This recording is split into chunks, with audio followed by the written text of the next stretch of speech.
Welcome back. I'm now joined by former Army Chief General Ved Prakash Malik, former Defence Secretary Ajay Prasad, the chairman of the ex-servicemen's movement, Lieutenant General Raj Kadian, BJP national spokesperson Nalin Kohli, and one of India's foremost military analysts, Nitin Gokhale. General Kadian, let's start with what the ex-servicemen consider the key deficiencies and the key inadequacies in OROP as notified by the government on Saturday. Whilst the government has changed its position, which it took in September, and agreed to give OROP to pensioners who have in the past taken voluntary retirement, it's decided to exclude them from OROP in the case of pensioners who in the future opt for voluntary retirement. Can you start by explaining to the audience why you think this is wrong and unfair? Karan, let me start by saying that ever since the notification came out on the 7th of November, there has been a spate of incoming calls from veterans all over the country. Yesterday I had visited Rewari in South Haryana, which is the home of Rezangla heroes. There were about 200 ex-servicemen. There is near unanimity that this notification is a step in the right direction, is a further step in the long journey towards OROP. Ideally, the notification should have addressed all the issues, but there are two main issues that are not acceptable, and one is a doubtful issue. You mentioned that VRS. I think they need to categorize what VRS do they mean by applying it prospectively. I think there are three categories. There are people who get superseded, and therefore there is a likelihood of a drop in their motivation. If they want to leave, it helps the system, they should be covered by OROP. There are people who become low medical category and their chances of future promotion get diminished, they must be covered. However, the third category, people who acquire all the expertise at the taxpayer's cost and then are looking for a greener pasture outside, they need not be covered. I think that is the general consensus, I will say. Ideally, the notification should have covered all these issues. However, the constitution of the Judicial Commission also... let me stop you there, General Kadian. Let me stop you there. We'll come to the constitution of the Judicial Commission in a moment's time. Let's take these issues one by one because audiences don't know them as well as you do. I want to bring you in, Mr. Ajay Prasad. You've heard General Kadian distinguish between three categories of people who take premature retirement. One are those who are declared medically unfit. The second are those who realize that the avenues for promotion are limited. But I'll add the third category as well. People who choose to leave because they think there are better avenues for them elsewhere. All of these, when they take premature retirement, are entitled to a pension.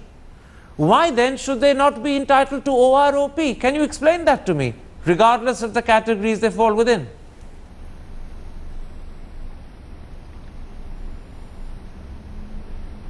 No, I agree with the comments made by General Kadian that this whole point about VRS needs to be clarified. And I quite agree that people who leave the army because of either low medical category and thereby their diminishing future prospects of promotion, or even low morale after supersession, if they want to quit, I think it's better for the organization on the whole, and therefore it is appropriate that they should be given this benefit of OROP because their leaving the army is in the larger interest of the army.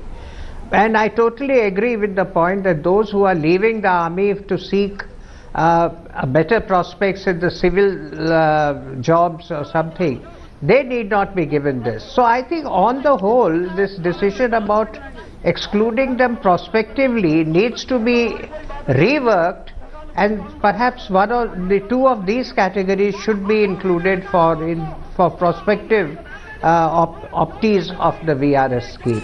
General Malik, let's for a moment concentrate on the first two categories identified by General Kadian, those who leave the army early because prospects for promotion have diminished, or those who are declared to be medically unfit. Because of the pyramid structure of the army, doesn't this actually benefit the army in two ways? Firstly, it makes promotion for others easier, and secondly, it ensures that the army remains young, which is critical for any army. Karan, I agree with you. In fact, I feel that all three categories should be considered for this. Tell me, after somebody has earned his pensionable service, how can you then discriminate? And the third category that General Qadian has said, I have a feeling that the courts will not allow it. And in any case, as you said very clearly, and I totally agree with you, that it is in the interest of this service that somebody who doesn't wish to stay after earning his pensionable service, then he can go out, or he should be permitted to go out. So as far as I am concerned, all three categories should be considered. The whole VRS issue came up much later. It was a totally knee-jerk reaction on behalf of somebody, and that needs to be thrown out of the window. Nalin Kohli, you've heard a former defense secretary, you've heard a former army chief. They both believe that the VRS system needs to be rethought through, i.e. the exclusion of the VRS from OROP. In fact, you heard General Malik say it was a knee-jerk reaction. How do you, on behalf of your party, defend the government's decision to exclude this category from OROP? Well, I think I'd like to look at the big picture. First, is OROP, as General Qadian first admitted, that it's a big step in the right direction? Has it not been pending for the last 4 or plus decades? Was this not a demand that we said we'll accede? Does it not involve a financial burden of maybe 8 to 10,000 crores, not 500 as was envisaged by the last government? Has it not been implemented as promised? So it's a massive implementation. And then when you, before I come to your question, you also raise it in your show that, ex-servicemen are protesting. Is this uniform? It's not. So do we let the protests that are there cloud the reality of a huge step forward, something that has been pending for 4 decades? Now answer my question. 2. I'm coming. 2. Let's again look at the big picture. Has it shut the avenues of any improvements, suggestions, etc.? No. There is a judicial commission. If anyone has a suggestion, it's open. It's open-ended to that extent. It's not a closed chapter. So I don't foresee where is the problem. The first point when came up about a few months ago, if you'll recall, that there was confusion about the VRS element, that there would be a total exclusion. That has, as can be seen, brought into line with what was the broad thinking, and the future for anyone who has a grievance can go. But there is also, I want to bring an important point here. One last. You can't hog airspace. Let's make this a discussion. I will challenge you, Mr. Thapar. No, Mr. Thapar, I'll challenge you. Don't make all your points in one go. Let's make it a discussion.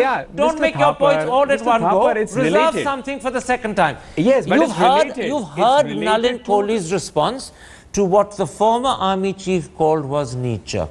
And his response is basically, there is a judicial commission. Sure. It has the capacity to look at it. But here we're not talking about normally. If it looks at it, it will be a major restructuring. Do you think Nalin Kohli is offering a solution, or is the Judicial Commission really no hope at all? No, I think there is a two-track solution possible here. One is, of course, the Judicial Commission, which will be the second step. But the first one, I think, is the interpretation, which needs to be clarified by the Defence Ministry as far as the PMR, the premature retirement, is concerned. It's actually not VRS as some people have been calling it. It's the premature retirement. And to my understanding and my inquiries in the last couple of days, of course the government has been on holiday and all that, but to my understanding, the people who get boarded out because of low medical category will continue to get the OROP. The other two categories are still vague, and I think it's incumbent on the MOD to clarify what they intend to do with these other two categories. I'm going to put that same critical question to you, General Malik, because you were absolutely certain that this is a knee-jerk way of handling people who prematurely retire. You were also absolutely certain that all three categories, as identified by General Qadian, should qualify for OROP. Do you think that this possibility of a judicial committee being set up will actually take care of this, or do you think this matter is just too big for a judicial committee to handle, because it would involve basically a restructuring of the OROP completely? No, why wait for judicial commission? This was a structural problem. and I think it should be sorted out in the interpretations the government can give. And I can also tell you that once this kind of an announcement with one or two other issues is made, I have a feeling that the people who are on agitation, they will stop their agitation. But this was a major lacuna which has been brought in unnecessarily. And I am totally that there is no need for anybody to go to Judicial Commission. Judicial Commission will take at least 6 months to resolve it. Why do that when it is in the interest of not individual, but it is in the interest of the services to do that? In other words, it is also therefore in the interest of the security of the country to do it. Have I interpreted that correctly, General Malik? Obviously. Let's then come, gentlemen, to what is... Yes, absolutely. Let's then come, gentlemen, to what is perhaps the second big issue of concern for ex-servicemen in the way that the OROP was notified on Saturday. General Qadian, equalization of pensions will only happen once every 5 years. And even though your colleague, General Sadbir Singh, once suggested that ex-servicemen might come around and accept equalization every 2 years, the government has rigidly stuck to its original position, equalization every 5 years.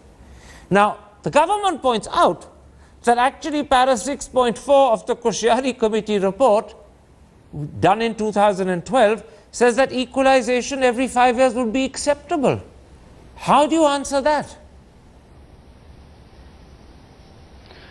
Karan, the Koshyari Committee has clearly said that as and when the future pensions get enhanced, this enhancement will automatically pass on to the past pensioners. After We the seem to six-day have a voice commission, coming from the somewhere pensions else. or the salary change every year, once a year.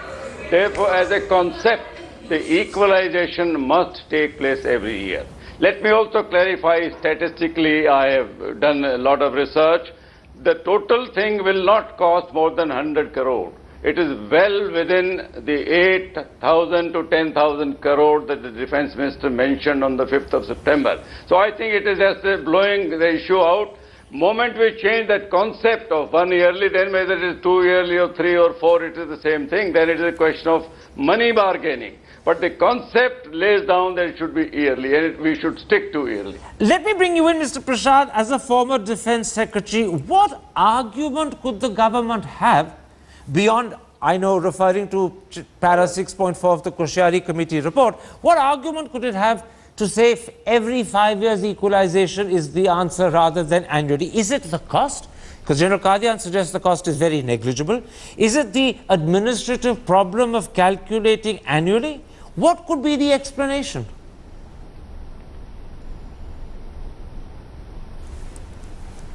I think it is a bit of both, Karan. Administratively, it will be quite a task to keep revising pensions every year. And I think, government has taken a major step and announced the OROP. This is a demand which was pending for last 40 odd years. I think it is unreasonable now to take the position that, we should get everything, it's 100% or nothing kind of a situation. Karan, I have consistently in your programs and other channels supported this whole OROP program. But I think now one should put an end to this matter. So let some of these issues, if they are going to be worrying people, let them come before the Judicial Commission and be sorted out there. Prime Minister himself has said on Diwali Day while addressing the troops that if there are any lacunas, anything shortcomings, they will be addressed by this commission. I think we should put an end to this and accept gracefully what the government has done. Well, let's raise that issue, because what the government has done is to say equalization will happen every 5 years. Ex-servicemen say that this means, in effect, OROP has been granted for year 1, but for the next 4 years, it will be one rank multiple pensions. Sure. Do they have a legitimate grouse, or do you agree with Mr. Ajay Prasad, a lot has been done, accept it with grace? I think I agree with Mr. Ajay Prasad. Although the principal one rank, one pension that they're talking about is something that should have been accepted, but since the government has taken a big step and since the ex-servicemen keep on quoting the Koshyari Committee, I want to draw their attention to what Koshyari Committee has been saying. One, of course, you have already pointed out about the equalization every 5 years. But the other thing is the Koshyari committee, which had gone into the details of one rank, one pension, the financial implications, had spoken about 1350 crores to be adequate for granting one rank, one pension. And they had said, and I quote from here what the Koshyari committee said, that the net result in between years of 2010 and 12 is that the demand for OROP stands almost met in the case of PVOR. The officers category remains much behind the target, which means 250 crores were left. But today the government has given more than 8,000 crore rupees. So I think the agitating leaders must accept this gracefully and take the rest of the disputes to the Judicial Commission. Well, this is very interesting. I'm going to go first to the two army officers and then I'll come to you, Nitin Kohli, because on this issue of equalization as opposed to the other issue of excluding people who take premature retirement, you seem to have a lot more support. But first I'll go to General Malik and then I'll go to General Qadian. General Malik, is this an issue that ex-servicemen should gracefully accept? The Koshyari committee said every 5 years would be acceptable. The government has deemed that to be their best offer. Should it be accepted, or do you agree with what ex-servicemen say? This is not one rank, one pension. At best, it's one rank, one pension for 1 year, and then for 4 years, it's one rank, multiple pensions. No, Karan, firstly, I must give full credit to the people who have been on agitation, because they have brought this long festering problem to the forefront and has made the government agree to this thing, OROP in principle, if it is in a diluted form. And I hope that the present government and the future government realize that they cannot play around and they cannot put it under the carpet, the legitimate demands of status and the monetary issues as far as the armed forces are concerned. So to that extent, I give them full credit. But I also feel now, like Nitin has said, that stretching this agitation too long is now becoming counterproductive, because I think the agitationists are losing support from the public, and more importantly, we are now not able to proceed with other more important issues of restructuring of defense headquarters, the Ministry of Defense, etc. Okay. And I think it's a big issue that the army image is also now getting affected adversely. So in that interest, I think both the government as well as the agitationists need to get together, and one or two major issues like the PMR and the 5-year issue, if these are resolved, I have a feeling that the agitationists will give up their agitation, and they should, frankly. Can I interrupt? But these two issues are important and they should be...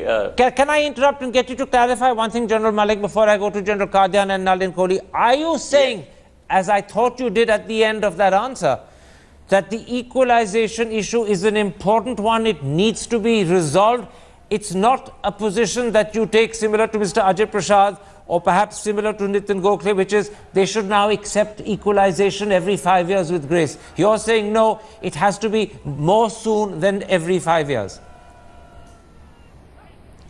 I am saying that PMR issue and this 5-year issue, if it is resolved now, I have a feeling the people will give up that agitation. And that is in the interest of the military, it is in the interest of the government, and it is in the interest of the whole nation. Very quickly, if equalization every 5 years is not acceptable to the ex-servicemen, and annual equalization is not acceptable to the government, do you think a compromise around every 2 or 3 years could be feasible? Very quickly, General Malik. Yes, it is possible, it is feasible. General Qadian, I want to come to you. This is now a critical issue.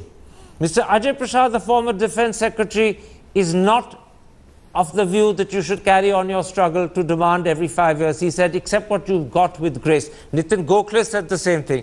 General Malik is talking about a compromise around every 2 or 3 years rather than insisting on something annually. Can ex-servicemen agree to some sort of compromise every 2 or 3 years, assuming the government is willing to go that far?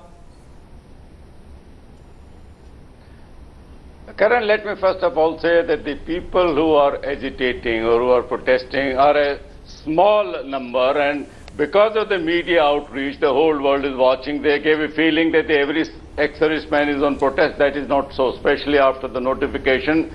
The view is contrary to it. Number two, as long as you stick to yearly, it is meeting the definition of one rank, one pension. Moment you change that to 2 or 5 or 7, it is the same thing. There is a question of money involved. And I'm still saying that if you do it from 5 to every year, the money involved is less than 100 crore. I think the government needs to reconsider. If they can't at this stage, then we will feed this input to the Judicial Commission. And I hope that we will be able to prevail upon the Judicial Commission of the genuineness of the demand, and I also believe that once the Judicial Commission gets convinced, the government will accept its recommendation in toto and without dilution. Well, let me bring in Nalin Kohli. Nalin Kohli, on this issue, I'm interrupting you, General Qadian. I want to bring in Nalin Kohli. On this issue, Nalin Kohli, the sentiment, although varied, is much more supportive of the government. However, you've heard General Qadian say, and he said it twice, that the sum of money involved in equalizing annually as opposed to every 5 years, the difference is just 100 crore. If the general is correct, it is such a negligible sum, it's hardly worth the government making an issue over. Well, is it also such a negligible sum for which former servicemen, and for whom we have immense respect, say that they are going to burn the medals that they got from the President of India but they in haven't. service to the nation? General Satbir Singh has made clear that no medals have been burnt. No, not being burnt. The threat every day on national television, international television, raises questions whether it's a new political outfit with a kind of politicization of it on an issue that has been substantively, is that in the interest? And again, for General Malik, who I personally admire as our former chief of the army, that is that in the interest of the nation, the questions that are being put in terms of the medals and all? I think we need to have a little restraint on this. If it is 100 crores, as General Qadian is saying, then what about the preceding? Sir? I'll come to you in a moment's time, General Malik. Karan, I agree with Nalin. Yes, go ahead. I'm pained. General Malik, I'm genuinely I agree with Nalin Kohli. I can't believe that, something that we have looked up with awe. When you look at the armed forces, there's a whole section of us, millions, who look up with awe and look at that medals out there and say, what an achievement it must be. To bring it to this pedestrian level, it breaks my heart. General Malik, go ahead. Karan, I do not agree with what people are doing. In fact, I totally agree with Nalin. There is no need at all to insult the honor and awards that have been given to the soldiers. And I also feel that burning the medals, etc., is absolutely not on. Even the threat. Just to now finish the point on the 100 crores, what General Qadian was saying, I have not done the calculations, but I certainly know that figures related to the OROP have always been contrary to what finally the government decided at 8,000 odd crores. First it was said 500 crores, then 1350 crores, 100. If it is only 100 crores, go to the Judicial Commission. I'm an advocate and I know one thing, that if it goes, there's a sensible suggestion, there is sense in that, the Judicial Commission sees merit on it. Why do we believe when the Prime Minister has himself said, if there are things to be ironed out, they won't be, that it won't be? But do we need to at the same time not get together, and I mean the ex-servicemen, as General Qadian says, a majority are happy, get together and send also a clear message that this should not appear as a political thing, and it should not mark as a disrespect to whether it's the medals or the threat of medals or a political platform to say such things that bring disrepute to, I think, the institution. Has the time come when there's concern about diminishing support for the ex-servicemen as far as the media is concerned, when many people feel the government has offered a fair amount, when the Kushiari Committee seems to contradict some of their additional demands, when even over equalization there are some people saying, listen, settle with grace? Has the time come for perhaps the Defence Minister, because he's the important man, to take an initiative to call the top leaders of the different ex-servicemen's movement, sit across the table and sort it out amicably over a long conversation? Oh, certainly, yes, there is this point, but I must make 2 points here before I fully answer that question. One, I agree with General Qadian, and I keep getting these calls and I keep meeting people. Generally, the majority of ex-servicemen are happy.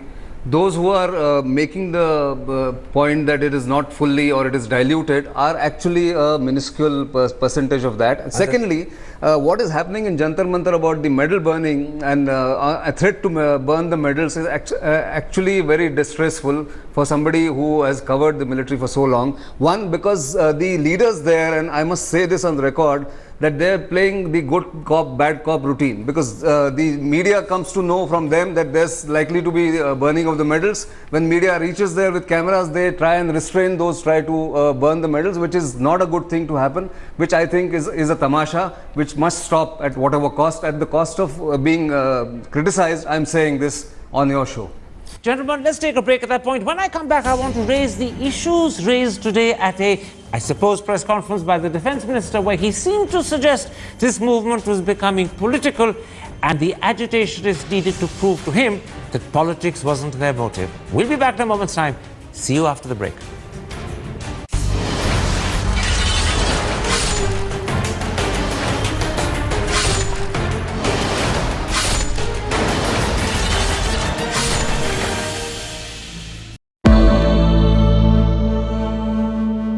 Nisagama mani pamaga ni pamaga sani pamani sapasa जहाँ तक याद आती रहेगी